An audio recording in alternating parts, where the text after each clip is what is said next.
আজকে যদি মুসলমান আবারও খালিদ বিন ওয়ালিদের মতো, আবার যদি তারিক বিন জাহাদের মতো, মাহমুদ গজনবীর মতো, হুসাইন আহমদ মাদানির মতো আজকে যদি মাত্র 5 জন লোক সমাবেত হতে পারি, আল্লাহর কসম দুনিয়ার সমস্ত বাতিল শক্তি মুসলমানদের পায়ে সেজদায় লুটিয়ে পড়তে বাধ্য। কিন্তু আজকে আমাদের সেই মুখের আওয়াজ, সেই বুকের হিম্মত, সেই ইমানি তাগতি, ইমানি চেতনা, ইমানি উদ্দীপনা, সেই অটল অবিচল সেই দানবীর আজকে আমাদের মধ্যে অভাব, যার কারণে আজকে আমেরিকার আমাদের দিকে তাকানোর ক্ষমতা রাখে, যার কারণে আজকে প্যালেস্টাইন মুসলিমদের উপর ইসরায়েল হামলা করার সাহস পায়, যার কারণে আজকে কাশ্মীরের উপর হিন্দুরা হামলা করার সাহস পায়, এরপরে বাংলার জমিনেও ইসকনরা দুর্নীতি করার সুযোগ পায়। ও মুসলমান, এসে যাও, আবার খালিদ বিন ওয়ালিদের ভূমিকা আবার পালন করো। আল্লাহর কসম, এক আমেরিকা নয়, এক ইসরায়েল নয়, লক্ষ আমেরিকা ইসরায়েল ইসকন আসলেও মুসলমানদের উপর হামলা করা তো দূরের কথা, চোখ তুলেও ঠেকানোর সাহস পাবে না। কথা বলেন ঠিক কিনা?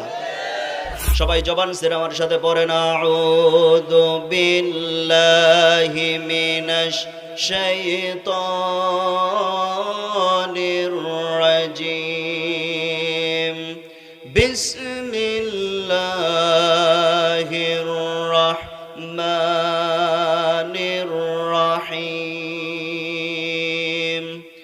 মুনিবিনা ইলাইহি ওয়াত্তাকুহু ওয়া আকিমুস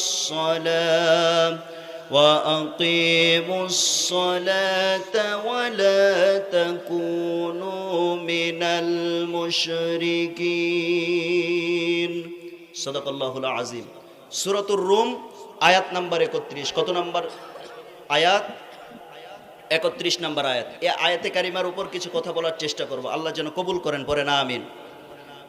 আল্লাহ রাব্বুল আলামিন, আল্লাহ পাক আয়াতের মধ্যে জানাচ্ছেন, ও বান্দারা, তোমরা একনিষ্ঠভাবে একমাত্র আল্লাহর অভিমুখী হয়ে যাও। আর কি করো? আল্লাহকে ভয় করার মতো ভয় করো, আর নামাজ প্রতিষ্ঠা করো, নামাজ কায়েম করো। আর তোমরা কি করবে? ভুলেও তোমরা মুশরিকদের অন্তর্ভুক্ত হয়ে যাবে না। পড়েন সুবহানাল্লাহ। তাহলে একনিষ্ঠভাবে কার অভিমুখী হব? আল্লাহর অভিমুখী হতে হবে। আমরা যখন যাই নামাজে দাঁড়াই তখন কি বলি?